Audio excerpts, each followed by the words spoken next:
Good morning everybody and welcome. It's Easter weekend. So I thought I would make you a lovely dessert. It's great for a big crowd. It's called a fruit meringue roulade. Now I'm going to make it with 10 eggs today. If you think that's too big for you, you can just reduce the amount of eggs because it's double the amount of sugar to the amount of eggs you use. So today I'm using 10 eggs and I've already cracked a heap of them in here, but I just wanted to show you how important it is to not get any of your egg yolk into your egg white. So can you see me cracking this here?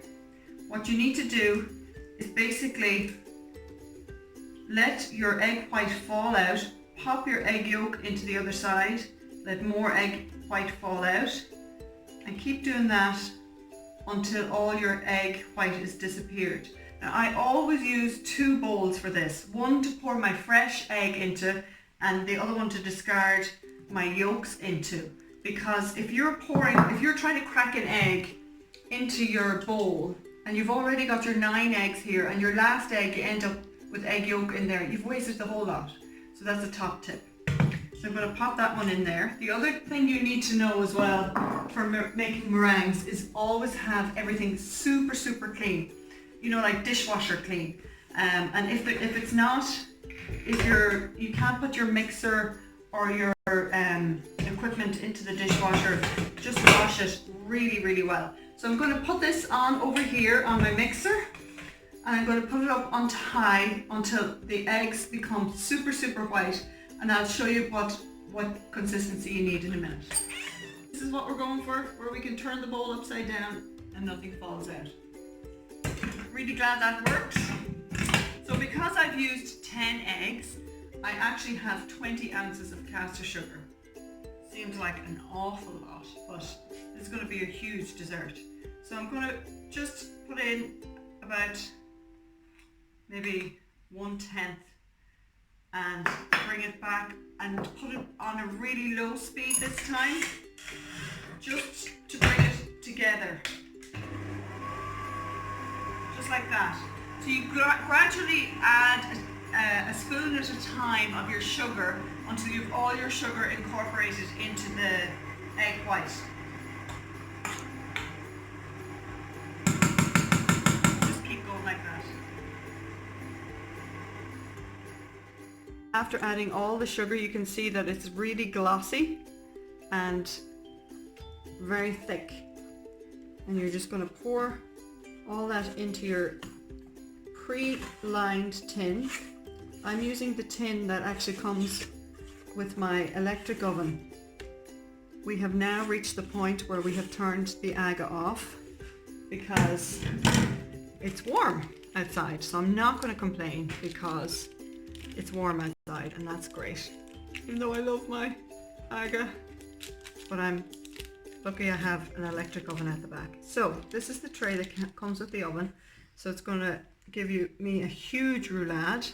And you just push it out evenly all around the edges just like that. It doesn't have to be perfect or anything. Don't worry about that. And now the next thing I'm going to do is add some flaked almonds over the top. This is optional. If you have nut allergies in the house, you don't need to use these.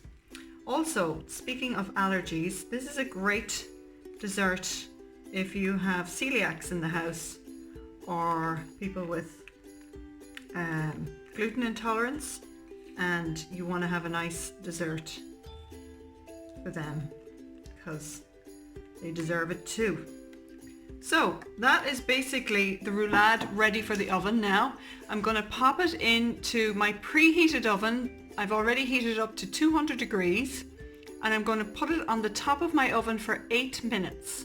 I'm going to turn it down then to 140 degrees and bake for another 15 minutes, but all the time I'm going to watch and move it around if it starts to brown on one side. Here we have our finished meringue. It's cooled down nicely. So the trick now I need to show you is how to flick it over. So what I usually do is I use a sheet of greaseproof paper just to cover the top, and I also use a tea towel. So, and I'm going to grip the sides really tight, and this is where you just be brave and flick over like that. Hope you got that. And it should just pop out nicely out of the tray.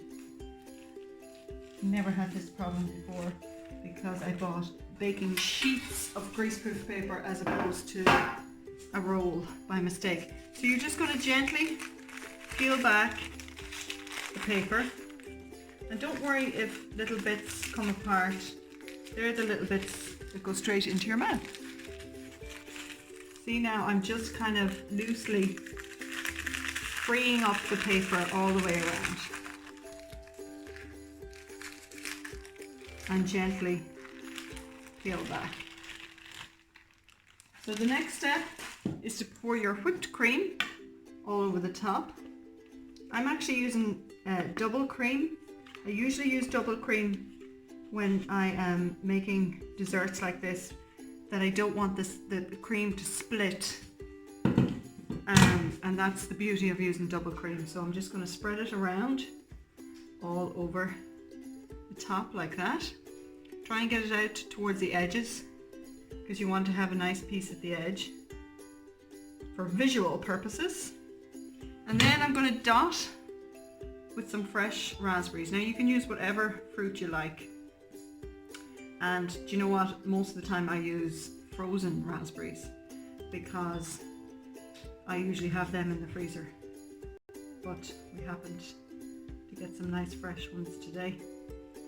And just pop them along just like that. Nice and evenly spread out. Now, next step, I'm going to just pull this back here a little bit and slide my serving tray. And the trick is, I want to get my serving tray in under here like this. I'm going to get my camera person to just hold that for me if she can.